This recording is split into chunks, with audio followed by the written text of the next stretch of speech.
Tuhan bersamamu.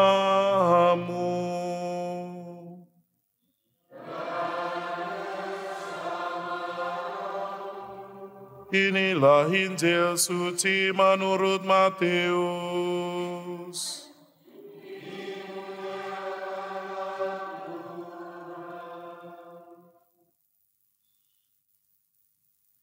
Sekali peristiwa, Yesus berkata kepada murid-muridnya, "Pergilah dan beritakanlah, kerajaan surga sudah dekat. Sembuhkanlah orang-orang sakit, bangkitkanlah orang mati, tahirkanlah orang kusta, usirlah setan-setan. Kamu telah menerima dengan cuma-cuma, karena itu berilah dengan cuma-cuma pula. Janganlah kamu membawa emas atau perak atau tembaga dalam ikat pinggangmu. Janganlah kamu membawa bekal dalam perjalanan. Janganlah kamu membawa baju 2 helai, kasut atau tongkat, sebab seorang pekerja patut mendapat upahnya. Apabila kamu masuk kota atau desa, carilah di situ seorang yang layak dan tinggallah padanya sampai kamu berangkat.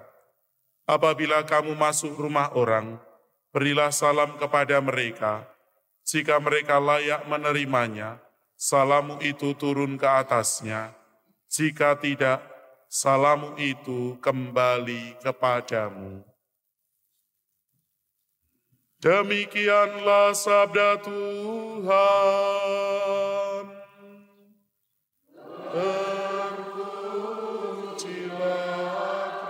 Kristus.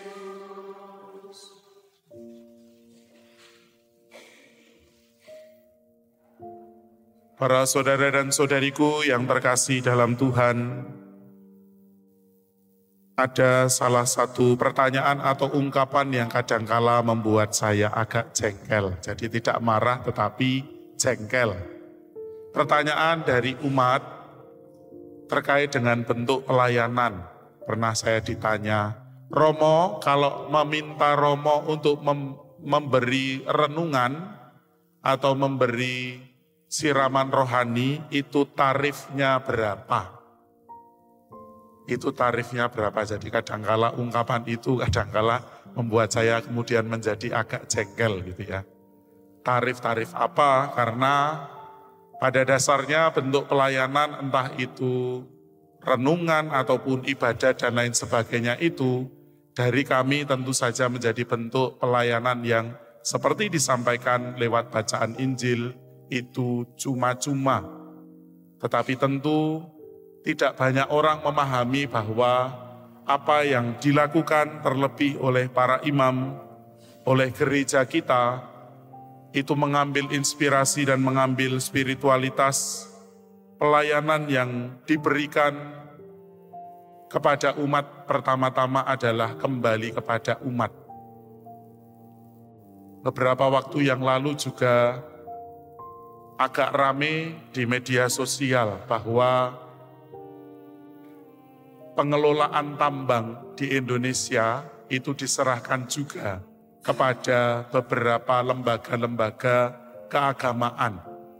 Dan yang menarik, ungkapan dari Kardinal Ignatius Suharyo. Ignatius Kardinal Suharyo mengatakan bahwa gereja Katolik tidak terdidik untuk mengambil pengelolaan tambang yang seperti itu, seolah-olah mencari keuntungan dari pengelolaan tambang untuk membiayai aneka macam bentuk pelayanan. Ibu bapak, saudara-saudariku yang terkasih dalam Tuhan, dalam 2 ilustrasi ini, saya ingin mengatakan bahwa bacaan Injil yang kita dengarkan dan juga bagaimana Rasul Barnabas yang kita peringati pada hari ini, mengambil bentuk pelayanan kepada seluruh umat tentu didasari oleh semangat yang cuma-cuma. Tuhan mengatakan, kamu telah menerima dengan cuma-cuma, karena itu berilah dengan cuma-cuma pula. Kita menerima segala berkat dari Tuhan itu gratis. Dan dengan gratis juga kita akan memberikannya kepada banyak orang. Jika ada orang yang lalu memberikan Setelah lalu melayani, itu ada ungkapan terima kasih, itu menjadi ungkapan syukur dari orang tersebut dan tidak dikenakan tarif. Tidak ada udang di balik batu dalam bentuk pelayanan. Tidak ada motivasi untuk mencari keuntungan atau uang ketika mengatakan tentang pelayanan. Sebab yang utama dalam suatu pelayanan adalah bagaimana warta, sabda Tuhan dan kabar gembira harus disampaikan kepada banyak orang yang lain. Maka seperti itu jugalah cara hidup Rasul Barnabas dan juga para rasul yang lain.